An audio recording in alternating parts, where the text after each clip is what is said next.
The island of Cyprus lures visitors with its warm Mediterranean climate, sea, and sun. Hazel May and her husband came on vacation and fell in love. 8 years ago, they sold their house in England and bought this one in Cyprus. But their dream of retiring in the sun rapidly turned into a nightmare. They soon learned their house was built illegally, without the proper permits. Worse, the man who built it and sold it to them took out hundreds of thousands of dollars of mortgages on the land. He went to jail for fraud, but now the Mays fear the bank will come after their house. The bank can come and take the house any time they want. They've got a court order for it. The district office can demolish the house. We have nowhere to turn. The builder is still doing the same thing to other people.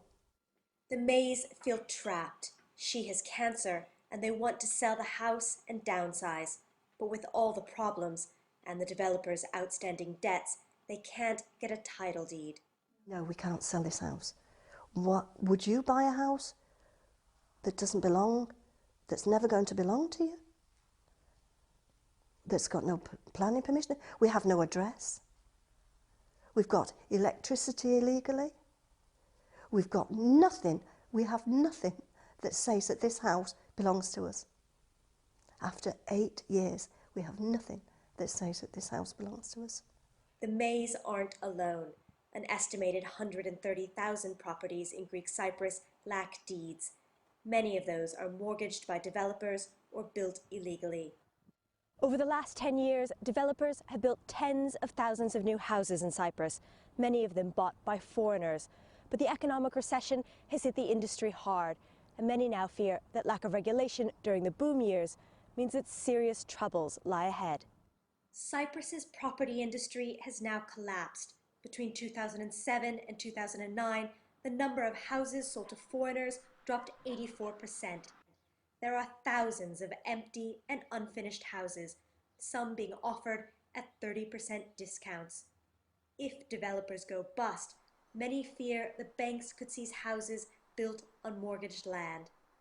Lakis Tofaridis, president of the largest developers association in Cyprus, admits the industry is struggling and that there are major problems with the title deed system. But he blames buyers who haven't done their homework. If the property purchased has been properly, contract has been properly drawn and deposited with the government, they would have nothing to worry about. Cyprus has long been bitterly divided into a Greek south and an unrecognized Turkish north. When it comes to property, it's not just the Greek side that faces problems. In the north of the island, these buyers have gathered for a weekly meeting. Property is a sticking point in Cypriot peace talks, and one British couple were recently ordered by a court to tear down their house. It was built on land owned by a Greek Cypriot refugee. But Marion Stokes, who founded the group, says it's local bureaucracy and bad developers that pose the most serious threat to buyers. Here too, many properties lack deeds. In 2004, the official statistics are that there was 50 buyers for every property, 50. So you can imagine people were fighting one another to buy, thinking, oh, I want this dream house that's by the sea or whatever. So everybody decided, I was a waiter last week, I'm going to be a builder this week because there's money in it. And they had no idea what they were doing. Back on the Greek side, Hazel May's sunny dreams of Cyprus have darkened.